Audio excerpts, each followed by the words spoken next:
বঙ্গবন্ধুর হাত ধরে যে স্বাধীনতা এসেছে সেই স্বাধীনতায় ভারত আমাদের পাশে ছিল। আপনি গত 15 দিনে দুবার সফরে গিয়েছেন ভারতে, আবারও রেলের একটি চুক্তি হয়েছে এবং এই নিয়ে সোশ্যাল মিডিয়ায় ব্যাপকভাবে সমালোচনা হচ্ছে। করিডোরের কথা বলছে এবং সবসময় বলে যে ভারতকে বাংলাদেশ বিক্রি করার একটি ষড়যন্ত্র চলে।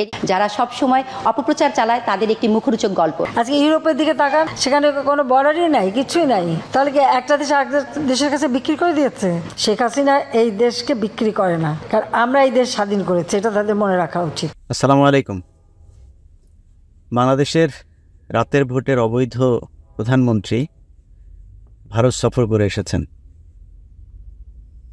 আপনারা সোশ্যাল মিডিয়াতে আপনাদের যে উদ্বেগ, উৎকণ্ঠা, আপনাদের মতামত, ক্ষোভ, বিক্ষোভ সব কিছুই জানাচ্ছেন। আমরা সোশ্যাল মিডিয়ার কল্যাণে সেটা দেখছি। কিন্তু যারা এই দেশের ইজারা নিয়েছে, যারা মনে করে সোনাগাছিতে আপনার ওই যে এই কি বলে এই নারায়ণগঞ্জের ওই যে কি যেন একটা আছে না, ওই জায়গায় গিয়ে যারা আপনার রেখে এসেছিল, কি বলে চশমা রেখে এসেছিল, তো এই চশমা রেখে আসা লোকজন স্বপ্নে বাংলাদেশ স্বাধীন করেছে, বাংলাদেশ তাদের পৈতৃক সম্পত্তি, এটা যারা মনে করে, সেই সব মানুষ এবং তাদের ফলোয়ার্স যারা আছে খুব উদ্বেগজনকভাবে দেখছি একটা দেশ বিক্রি করে দিচ্ছে, তাদের কোনো খেয়াল নাই।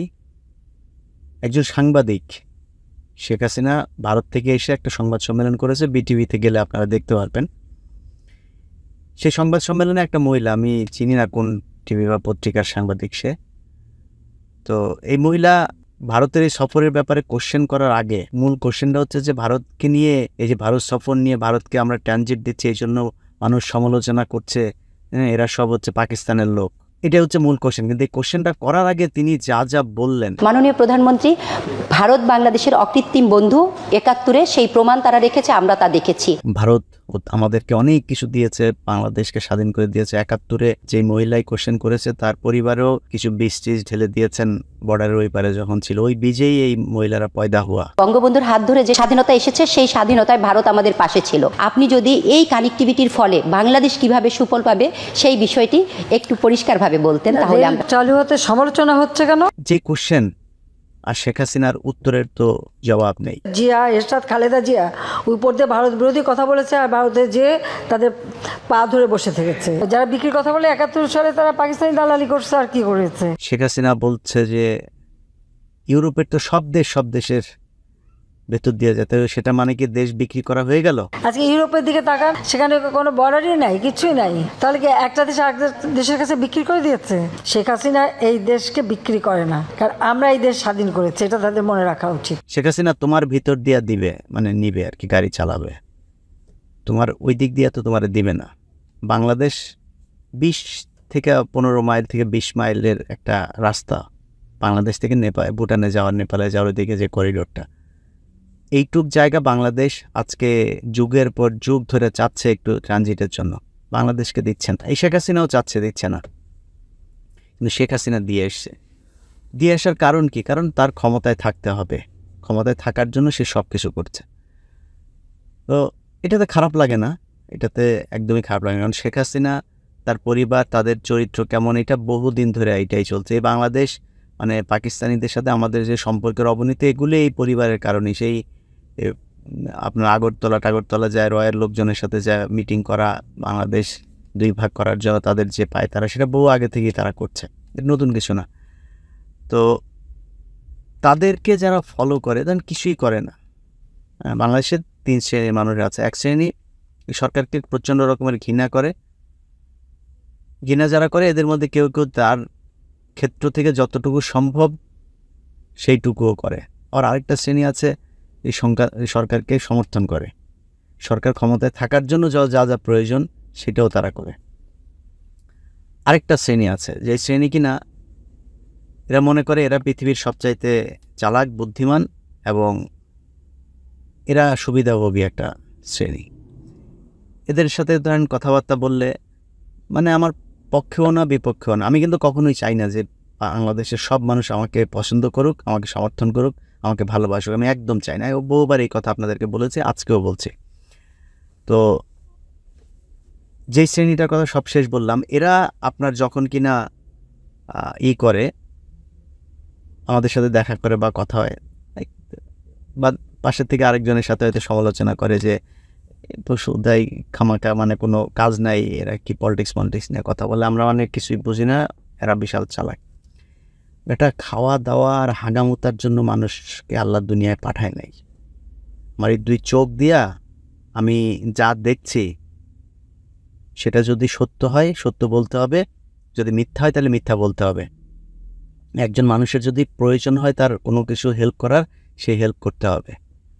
যদি কোনো কিছু প্রতিবাদ করতে হয়, প্রতিহত করতে হয়, সেটাও করতে হবে। এটাই মানুষের দায়িত্ব। তো আপনি আসলেন, সুন্দর করে চাকরি একটা নিলেন, নিয়া ছেলে মেয়েরে মনে করেন ইউরোপ আমেরিকাতে পড়ালেখা করাইতে পাঠাইলেন, ঘুষ টুস খায়াটা সংসার খুব সুন্দর করে সংসার চলে, মনে করে বিশাল আকারে সুখে আছে। শেষ বয়সে যায় জায়গা হয় কই জানেন? ওই বৃদ্ধাশ্রমে। আর ওই ছেলে মেয়ে কেউ অস্ট্রেলিয়া থাকে, কেউ আমেরিকায় থাকে, বাপ মা মারা যায়, এরপরে ওদের মানে কেউ থাকেও না যে বাপ মারে যে কবর টবর দিবে। হ্যাঁ, ছেলে আসতেছে থেকে অস্ট্রেলিয়া থেকে, মেয়ে ছুটি পায় নাই তাই আসতে পারবে না, আমেরিকায় আছে। তো বাপ মার ওই মরাদেহ যেটা আছে সেটা হচ্ছে আপনার বারডেমের হিমঘরের মধ্যে রাখা আছে। এরকম মাসের পর মাস লাশ পড়ে আছে, এরকমও আছে। কবর দেওয়ার লোক নাই, তারা যাবে, সাহেবদেরকে পড়াশোনা করিয়েছে বাবা মা, কারণ এদের ওই নৈতিক ওই জ্ঞানটা এদের ভেতরে দেয় নাই যে বাবা, এই কোনো মানুষের যদি কোনো সমস্যায় পড়ে তাকে উপকার করতে হবে। তোমার আত্মীয় স্বজন আছে, এটা তোমার খালা, এটা তোমার ফুপু, এটা তোমার চাচি চাচা, এটা তোমার চাচাতো ভাই, এদের সাথে এই সম্পর্ক করতে হবে, এদের সমস্যায় তোমাকে পাশে দাঁড়াইতে হবে। সমাজের কোনো অধপতন হলে সেটার প্রতিবাদ করতে হবে। এই জিনিসগুলি তাদেরকে শেখানো হয় নাই। তো শেখানো না হওয়ার কারণে তারা তার বাবা মার ক্ষেত্রে একই ধরনের আচরণ করে। ওই শ্রেণীর কপালে এগুলিই হয়। শেষ বয়সে বৃদ্ধাশ্রমে থাকে, মারা যায়, এরপরে লাশ যায় থাকে হিমঘরে। অতএব যারা চুপ করে এগুলোর প্রতিবাদ না করে, যা হচ্ছে যে আমার এত চিন্তা করে লাভ কি, আমার যা চললেই হলো। সমাজটা সবার। এই দেশটা যদি না থাকে না, এর প্রভাব আমার ঘরে যতটুকু পড়বে আপনার ঘরে ততটুকুই পড়বে। বাংলাদেশের বিশাল বড় এক জনগোষ্ঠীর দেশ, 18-20 কোটি মানুষ। কত বাজেভাবে বললাম, কত উগ্রভাবে বললাম, কত রাগারাগি গালাগালি, কত কিছু করছে, তাই না? এই ভিডিওতে এগুলো দেখলে না মাথায় মানে রক্ত টকবক করতে, বুঝছেন? যে এত মানুষ থাকতে মানে আমরা কেন খালি ফেসবুক আর ইউটিউবে খালি এমনি চিল্লাপাল্লা করবো? কিসের জন্য? বাংলাদেশে সেনাবাহিনীতে চাকরি করে, গোয়েন্দা সংস্থায় চাকরি করে, কিরে ভাই আপনার খারাপ লাগে না? আপনি তো মারা যাবেন কয়দিন পরে। কত টাকা দরকার, আর কত টাকা হইলে তারপর আপনার মনে হবে যে আমার এনাফ? এই যে যা টাকা পয়সা কামিয়েছেন, সন্তানকে কোথায় রেখে যাচ্ছেন? আপনি আপনার নিজের দেশটাকে বিক্রি করে দিয়ে যাচ্ছেন আরেকজনের কাছে। আপনার সন্তান ভালো থাকবে কিভাবে? আর যদি মনে করেন সন্তান নিয়ে দেশের বাইরে চলে যাবেন, সেখানে গিয়ে ভালো থাকবেন, থাকেন, কোনো সমস্যা নেই, আমরা তো আছি, তাই না? আপনার পরের জেনারেশন, গ্যারান্টি দিলাম, মুসলমান থাকবে কিনা সেটা সন্দেহ আছে। এমনিতেই তো নানান ঝামেলা টামেলা, ফ্যামিলি ক্রাইসিস থেকে শুরু বহুত সমস্যার ভিতরে ভাই আমরা সময় কাটাই। তো পোলাপান আবার মানুষ করার সময় তো এমনিতেই নাই। তারপরে যদি ওই পরিবেশটা যদি সুন্দর রাখা যায়, তো আমাদের পৃথিবীর ভিতরে আমরা সবচাইতে, আমি মনে করি আমাদের যে কালচারটা ছিল অনেক সুন্দর একটা কালচার, সেটাকে ধ্বংস করে দেওয়া হচ্ছে। পড়াশোনা, ধর্ম, সংস্কৃতি, গান, সিনেমা, এই যে আপনার সোশ্যাল মিডিয়াতে, সিনেমা তো দেখি না কিন্তু সোশ্যাল মিডিয়াতে তো এগুলো আসে, এগুলো তো আপনার চোখ এড়ানোর সুযোগ নেই। ইদানিং দেখি ঈদ আসলে সিনেমা বাইর হয়। এবারও কি যেন বের হয়েছে একটা, ওই যে শাকিব খানের, তো ওইটা নিয়ে বিশাল নাচানাচি। তো পত্রিকাগুলো নিউজ করে কি, এগুলো হচ্ছে পেইড নিউজগুলো কীরকম? পেইড নিউজ ছাড়াও আরও আছে, ধরেন ওই যে নায়িকা, ওই বিনোদন বিটের যে সাংবাদিক আছে ওদের সাথে একটু খাতির রাখে, নায়িকা আপা একটু কাছে আসলে একটু গায়ে হাত দেয়, এইটাই ওদের জন্য বিশাল কিছু। যায় মনে করে নিউজ একটা লেখে, যেমনি বলে অমনি। তো কী হয়েছে নাকি, উপচে পড়া ভিড়, এই সেই মানুষে কি গাঁজা খাই রে বেটা, তুই বাংলাদেশে মানুষ সিনেমা দেখতে যাবে?